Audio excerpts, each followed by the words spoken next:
What's up, YouTubians? I'm Jacob here with ePoolSupply. Today, I have the brand new Jandy iAquaLink TCXP.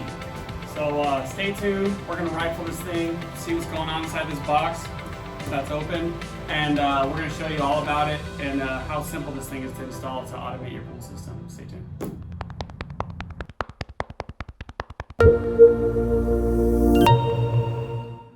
All right, and we're back. So I've got the Jandy iAquaLink TCXP. So this is the complete version. So ultimately what this does is if you guys have an intermatic time clock, which is a T104R or a T3000R, this is gonna replace it. So, which is super, super cool because the T104s, I mean, the time clock mechanism, that's the most popular way to turn your pool on in history. Our fancy new web guy is gonna put a picture of what those look like right here, the T104R. And this one right here is going to be the T3000R. So this is how you replace it. And this is the full installation. So where it says P, out on that side. So where it says P, TCXP, that means panel.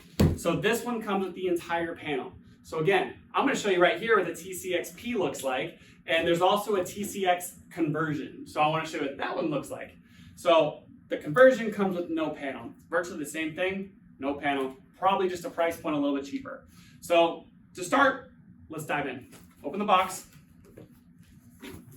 And there's a lot packed into this little box. So as you can see here, it's packed. So they gave us an adorable little wire loom kit to make it all trimmed out. Let's put that down.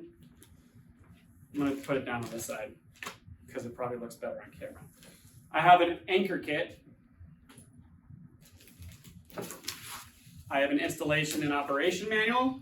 I'm gonna put it on this side because my web guy's yelling at me to put it on this side. Customer service, how to install the massive antenna. So let's start actually rifling through what kind of parts this thing comes with. So I'm gonna open this box. Here is your antenna. So as you can see, it comes in a nice pretty box. Your antenna's right here.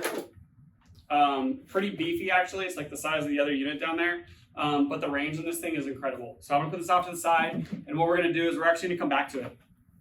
So this is your mounting kit for the antenna, and then it comes with 2 screws as well.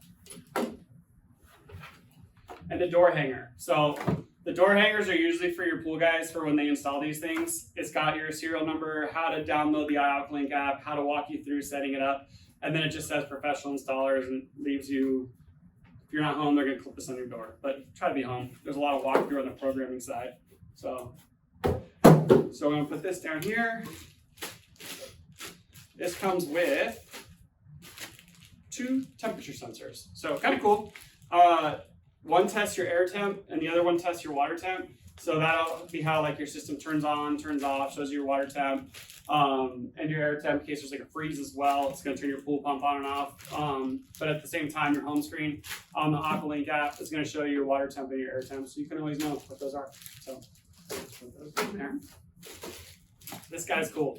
So old school systems, most people are familiar with automation these days, but again, there's millions of pools out there that have traditional light switches on and off. This is a wireless light switch that actually communicates with the panel.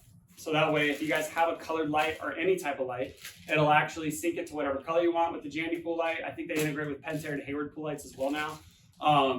But again, you can swap this out, put this in where your light switch is, and it's going to communicate and turn your lights on remotely via app.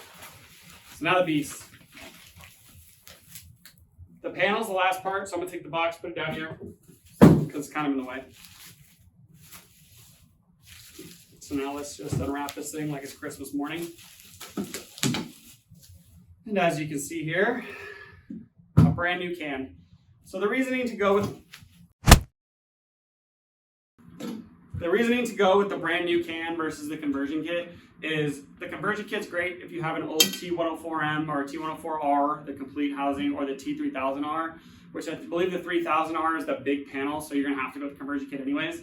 But the T104R looks just like this, but it's always sometimes a good idea to replace the can because this one is weatherproofed. If you guys have one from 30, 40 years ago, it's probably rusted out, probably a good idea to get a new one. And then also this one comes with a nice big bonding plug in the bottom too, so you actually are meeting all the current codes and everything else as well. So what I'm going to do is I'm going to shift over to camera number 3, right here, right here, right there. Okay, right there. Thanks, Danny. Oh, this way, right there, right here. We're good. Okay, so now it's got a locking tab on the side with an actual lock. So if you really don't like your pool guy or somebody else, you can lock them out of it. Husband, wife, kids, whatever, lock them out. Open the panel up. It literally looks like a gray brick, but I promise you it's not, okay? So what I'm gonna show you now is what the guts look like. The wiring diagram is always on the left panel over here. So it kind of has a quick little wiring diagram so you don't get in too much trouble. Jandy always recommends a professional install. Jandy always recommends a professional install for their iAquaLink. So I'm gonna unscrew this first screw, the only screw I should say, which is right here in the middle. It's literally, they put it right smack dab in the middle. And then from there, this panel will pop up. So with this panel gone, you see this board? That's the only difference between, this board and relay is what comes in the conversion kit. So if you already have the panel, again, the intermatic panel, you're gonna get the board with the relay. That's it, and it snaps right in, which I can probably show you because watch, there's your T104M also has this hook right here, and it comes out just like this, and actually slide right into your T104M. So now I'm gonna put it back in. We'll see if I can do this upside down. No problems. All right, so on the board, let's talk about this board. Simple wiring. We're gonna do a brief overview of everything that's involved here. So what I'm gonna show you is this thing will work off of 115 volts and 230 volts. So if this is a 230 volt application, leave it the way it is. If it's wiring up to 115 volts, which your wires go right here and here, hot and neutral, so it'd be 115 and neutral. If it's 220, you're going 115, 115. This thing can go up to 240, as in some states, neighborhoods, cities, counties, whatever, now have 240 volts. The future shows 250 volts is coming down the line, so people keep upping the voltage, but it'll take it. So you got 115 and 115 for a 230 application, or 115 in neutral for a 115 application. However, if you have a 115 volt application, you have to turn this little dip switch, boom, to 115. If you have it on 115 and you hook it up 230, don't do it. It's gonna blow up. So always take a voltmeter, check what you have. This is AC current, not DC. Put on AC, test it, see what you got, wire it up. Now that we're past that, this little white socket down here, this is for an automated valve, a Jandy valve actuator, a Compool valve actuator, a Hayward Goldline valve actuator, an Intel valve, any type of smart valve. This will take it. So kind of cool. Let's put a photo up right here of what a Jandy valve actuator looks like. The Jandy valve actuator, it's an automated mechanism that sits on top of a Jandy valve that will automatically turn it. So if you have a one pump system, it'll turn that valve to make sure that you can turn a waterfall on, turn a feature on of some sort. So this little device has smart programming built into it with automated valves. It's one of the only ones like it, which is kind of cool. So back to the rest of the board, you have a fuse right here. So if you accidentally blow something, your JBA goes bad, it's gonna blow the fuse. They give you a nice extra fuse right here. Very kind of them. Obviously, there must be some user installations that have gone wrong where they might need to give you an extra fuse just in case you mess something up, which might be the reasoning of the first thing to blow if you have this switch backwards. You got your red 4 pin. This is everything to Jandy, okay? If you have a JXI pool heater, again, this thing will take pool heaters, which is super cool. We'll go back into that, but if you have a Jandy JXI pool heater, that's got the red 4-pin connection. So you just wire it straight into this red 4-pin connection. 1, 2, 3, 4 is black, red, black, yellow, green. That's how you're gonna wire it up. Red, black, yellow, green. Let's have our guy put that on the screen. Red, black, yellow, green, since I know he loves putting stuff on the screen all the time. So it'll do that. It will also, an e-pump, the Jandy variable speed pumps, any of them will wire straight into here. And that way this little device will run your Jandy variable speed pump. Your big long 10-pin connector. So if I remember right, number 1 and number 2 are the heater, and then also your air temperature and your water temperature sensors are going to plug right into here. Please refer to your user's manual of where everything gets plugged into, which is right here on the side as well. So LVH means low voltage heater, which is 1 and 2, like I said.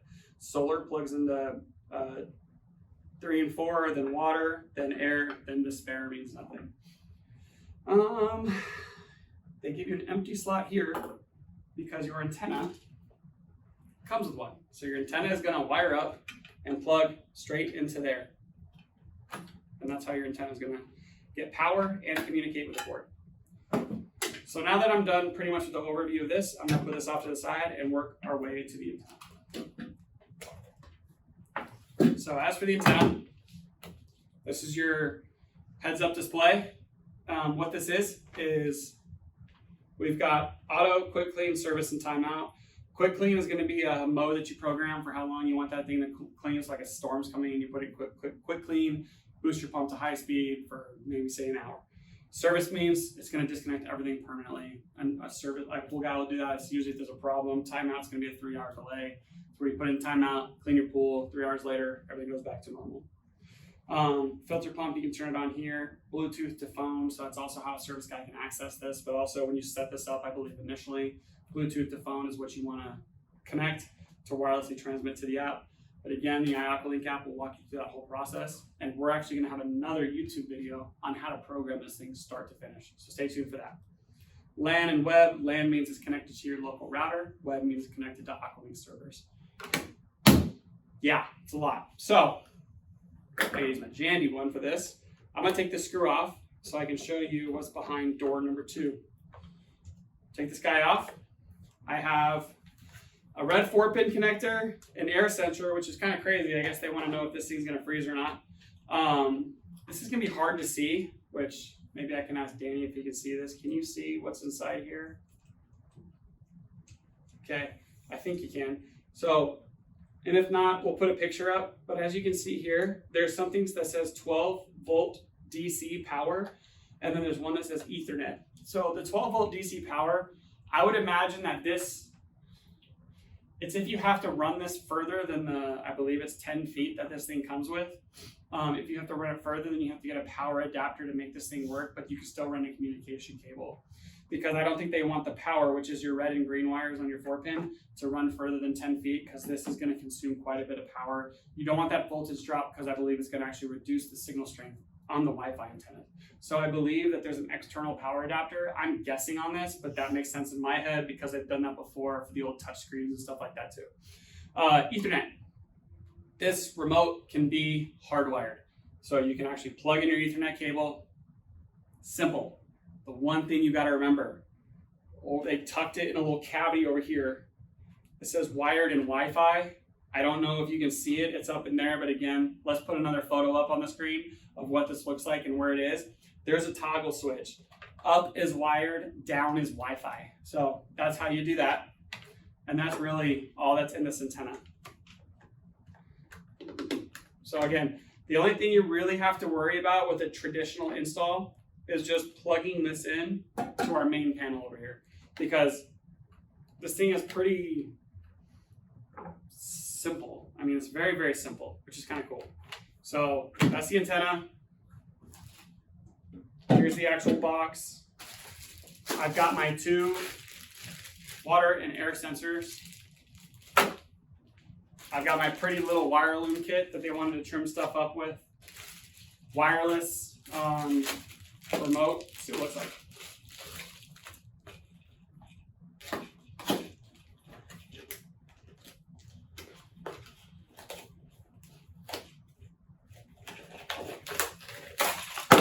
There we go. All right, cool. So virtually it's a light switch, but obviously it's going to almost be like your Wemo switches or Lutron switches or anything else that's Wi-Fi. But I would imagine Oh, that's adorable. They even gave you an almond color one in case you want to match some other colors. But it's going to connect to either the antenna or the unit itself. But again, on our programming video, you cannot set this up until you have a connection via Bluetooth with the antenna. So we'll show you how to do all that on the install video as well as the separate programming video. We're actually going to go to a job and we're going to cut out what they got, box including, and install all of this so we can show you guys how to do this from start to finish. And then the last piece that I am forgetting is our mounting kit. So our antenna, this is what screws to the wall, then the antenna slides onto here. This is the bracket. So, you guys, we need the box again? No. This is the Jandy iAquaLink TCXP. Pretty straightforward. Seems like a lot, but it's not really. Guessing, we're probably safe for about an hour to 2 hour install. So from start to finish, I think it would be pretty easy, but what's in the box? We just went over it. Yeah, I'm Jacob with ePoolSupply. Thanks for watching.